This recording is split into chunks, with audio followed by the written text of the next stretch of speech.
ఎప్పుడు అప్పుడెప్పుడు ముడిపడినది బంధమేదు.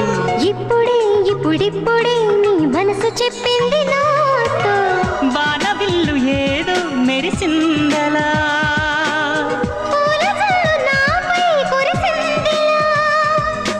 రాగము అనురాగము ఈ వింత మాయనేమంటారు.